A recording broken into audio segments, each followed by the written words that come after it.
Sir ഞാൻ കഴിഞ്ഞ ദിവസം സാറിൻ്റെ ഒരു വീഡിയോ കണ്ടായിരുന്നു.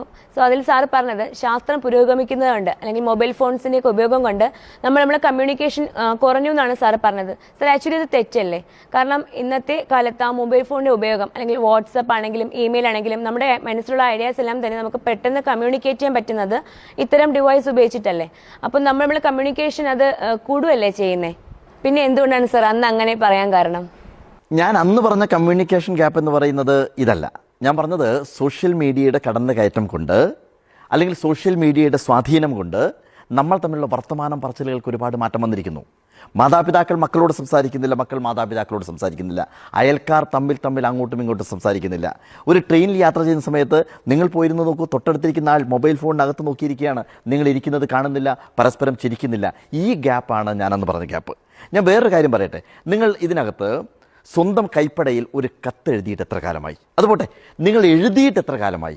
ഇല്ല, നമ്മൾ എഴുതാറില്ല അല്ലേ? നമ്മുടെ എല്ലാവരുടെയും ഹാൻഡ് റൈറ്റിംഗ് ഇപ്പോൾ ഒരുപോലെയാണ്. നമ്മൾ എന്താ ചെയ്യുന്നത്? വാട്സാപ്പിൽ മെസ്സേജ് അയക്കുന്നു, ഇമെയിൽ സന്ദേശങ്ങൾ അയക്കുന്നു. അപ്പോൾ നമുക്ക് സ്വന്തമായിട്ട് ഒരു കൈപ്പട പോലും ഇല്ല എന്നർത്ഥം. കൈയക്ഷരം നഷ്ടപ്പെട്ട ഒരു ജനതയായി നമ്മൾ മാറിയിരിക്കുന്നു. അതിലപ്പുറം നമ്മുടെ സിഗ്നേച്ചർ പോലും നഷ്ടപ്പെട്ടിരിക്കുന്നു. നമുക്കെല്ലാം ഇപ്പം നമ്പറാണ്, പേര് പോലുമില്ല. ഒരാൾക്ക് പേര് പോലുമില്ല, എല്ലാവർക്കും ഓരോ ഡിജിറ്റ്സ് ആണ്. ആ ഡിജിറ്റിലാണ് നമ്മൾ അറിയപ്പെടുന്നത്. ഈ ഓൺലൈൻ്റെ സ്വാധീനം കൊണ്ട് നമുക്ക് നഷ്ടപ്പെടുന്ന ബന്ധങ്ങളെക്കുറിച്ച് ഞാൻ ഈ ഒരു സ്റ്റോറി വായിച്ചു. ഒരച്ഛൻ ബാങ്കിലേക്ക് കയറി പോവാണ്. അപ്പോൾ അച്ഛൻ ബാങ്കിലേക്ക് കയറുന്നത് കണ്ടാണ് മകൻ കാർ ഓടിച്ച് ഓഫീസിൽ നിന്ന് വരുന്നത്. അച്ഛനെയും കൊണ്ടുപോകാമെന്ന് വിചാരിച്ച് മകൻ കാർ അവിടെ സൈഡാക്കി നിർത്തി. അതിനുശേഷം അച്ഛനെ കാത്തിരുന്നു. കുറേ സമയം കഴിഞ്ഞിട്ടും അച്ഛൻ ബാങ്കിൽ നിന്ന് വരുന്നില്ല. അച്ഛനെ തേടി മകൻ ബാങ്കിലേക്ക് പോകുന്ന സമയത്ത് ആ ബാങ്കിലുള്ള സ്റ്റാഫിനോടെല്ലാം അച്ഛൻ ചിരിച്ചും കളിച്ചും കുശലം പറഞ്ഞുകൊണ്ടിരിക്കുകയാണ്. അച്ഛനെയും കൂട്ടി കാറിലേക്ക് കയറ്റി വീട്ടിലേക്ക് പോയി കഴിഞ്ഞ ശേഷം മകൻ അച്ഛനോട് പറഞ്ഞു, അച്ഛാ, ഞാൻ കുറേ ദിവസമായിട്ടൊരു കാര്യം പറയാൻ നിൽക്കുകയാണ്. അച്ഛൻ ഏത് ലോകത്താണ് ജീവിക്കുന്നത്? എല്ലാം ഓൺലൈനിലേക്ക് മാറി. എന്തിനാണ് അച്ഛൻ ബാങ്കിലേക്ക് പോകുന്നത്? അച്ഛന് പണം എടുക്കണോ, ട്രാൻസ്ഫർ ചെയ്യണോ, എന്ത് വേണമെങ്കിലും ചെയ്തോളൂ, പക്ഷേ ഓൺലൈൻ സംവിധാനം ഉപയോഗിക്കുക. അച്ഛൻ എന്തിനാണ് കടയിൽ പോയി സാധനങ്ങൾ വാങ്ങിക്കുന്നത്? എന്ത് സാധനങ്ങൾ വാങ്ങിക്കണം എന്നുണ്ടെങ്കിലും ഓൺലൈനിൽ ഓർഡർ ചെയ്ത് കഴിഞ്ഞാൽ സാധനം വീട്ടിലെത്തും അല്ലേ? കഴിഞ്ഞ ആഴ്ച നമ്മൾ ഭക്ഷണം കഴിക്കാൻ വേണ്ടി പോയി, എത്ര സമയമാണ് നമുക്ക് വേസ്റ്റ് ആയത്? ഭക്ഷണം വേണോ, അച്ഛൻ ഓൺലൈനിൽ ഓർഡർ ചെയ്യൂ, വീട്ടിലെത്തും. മകൻ അത്രയും പറഞ്ഞ് നിർത്തിയ സമയത്ത് അച്ഛൻ അവനോട് പറഞ്ഞു തുടങ്ങി, ഞാൻ ഒരു കാര്യം നിന്നോട് പറയാനിരിക്കുകയായിരുന്നു. എന്തിനും ഏതിനും ഓൺലൈൻ എന്ന് പറഞ്ഞ് നടക്കുന്ന, ഏത് സമയത്തും മൊബൈൽ ഫോൺ ഉപയോഗിച്ചുകൊണ്ട് സാധനങ്ങൾ ഓർഡർ ചെയ്യാൻ വേണ്ടി ഓൺലൈൻ സംവിധാനങ്ങൾ ഉപയോഗിക്കുന്ന നിങ്ങൾ നഷ്ടപ്പെടുന്ന ചിലതുണ്ട്. മാനുഷിക ബന്ധങ്ങൾ, കൂട്ടുകെട്ടുകൾ, ചിരി, വർത്തമാനം പറച്ചിലുകൾ, കൂടിച്ചേരലുകൾ. ഞാൻ നിന്നോടൊരു കാര്യം പറയട്ടെ. ഇന്ന് ഞാൻ ബാങ്കിലേക്ക് പോകുന്ന സമയത്ത് 3 വീടുകൾ കയറി. അവിടെ ഞാൻ സൗഹൃദം പങ്കുവച്ചു. അവരുമായി ഞാൻ ഒരുപാട് സംസാരിച്ചു. ബാങ്കിലേക്ക് ചെന്ന് കഴിഞ്ഞ സമയത്ത് അവിടെയുള്ള എല്ലാവരും എൻ്റെ കൂട്ടുകാരാണ്.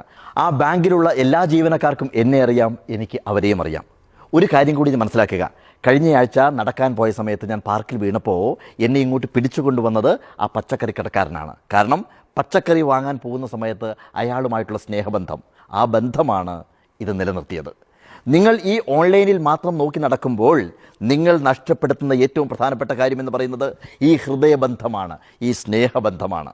അയൽക്കാരെ പോലും തിരിച്ചറിയാൻ സാധിക്കാത്ത ഒരവസ്ഥ അല്ലേ? ഓൺലൈൻ്റെ ആധിപത്യം കൊണ്ട് നമ്മൾ തമ്മിൽ അങ്ങോട്ടും ഇങ്ങോട്ടും ബന്ധമില്ലാത്ത ഒരവസ്ഥയിലേക്ക് മാറുന്നു. ഇതാണ് ആ അച്ഛൻ മകന് പറഞ്ഞു കൊടുത്തത്. നിങ്ങളൊന്ന് ആലോചിച്ച് നോക്കൂ, ശരിയല്ലേ? 4 ചുവരുകൾക്കുള്ളിൽ ഈ ഓൺലൈൻ സംവിധാനത്തിലൂടെ എല്ലാം നേടിയെടുക്കാമെന്നുള്ള നമ്മുടെ വ്യാമോഹമുണ്ടല്ലോ, അതിനകത്ത് നമ്മൾ നഷ്ടപ്പെടുന്നത് ഈ ബന്ധമാണ്. പണ്ടൊരു കാലമുണ്ടായിരുന്നു, എല്ലാവർക്കും എല്ലാവരെയും അറിയുന്ന ഒരു കാലം. മക്കൾ വഴിപിഴച്ച് പോകുന്ന സമയത്ത് വിളിച്ചു പറയാൻ, ഒരാപത്ത് വരുന്ന സമയത്ത് ഓടിക്കൂടാൻ നമുക്ക് ഒരുപാട് സുഹൃത്തുക്കൾ വേണം, ജീവനുള്ള സുഹൃത്തുക്കൾ വേണം. അല്ലെങ്കിൽ നിരത്തുകളിൽ ആരുടെയും പരിഗണന കിട്ടാതെ അവസാനിക്കുന്ന തരത്തിലേക്ക് നമ്മുടെയൊക്കെ ജീവിതവും പാഴാവും എന്നുള്ള കാര്യം നമ്മൾ മനസ്സിലാക്കണം. ആധുനിക കാലഘട്ടത്തിൽ നമുക്ക് മൊബൈൽ ഫോൺ വേണം, ഇൻ്റർനെറ്റ് വേണം, ഓൺലൈൻ സംവിധാനങ്ങളെല്ലാം വേണം. പക്ഷേ മൊബൈൽ ഫോണിൽ കുടുങ്ങിക്കിടക്കുന്ന, ഓൺലൈനിൽ കുടുങ്ങിക്കിടക്കുന്ന, ഇൻ്റർനെറ്റിൽ കുടുങ്ങിക്കിടക്കുന്ന ഒരു ജനതയായി മാറിക്കഴിഞ്ഞാൽ നമുക്കവിടെ നഷ്ടമാവുന്നത് ഈ കമ്മ്യൂണിക്കേഷനാണ്. ഞാൻ പറഞ്ഞത് ആ കമ്മ്യൂണിക്കേഷനാണ്. ആ ബോധം നമുക്ക് ഉണ്ടാവണം എന്നർത്ഥം.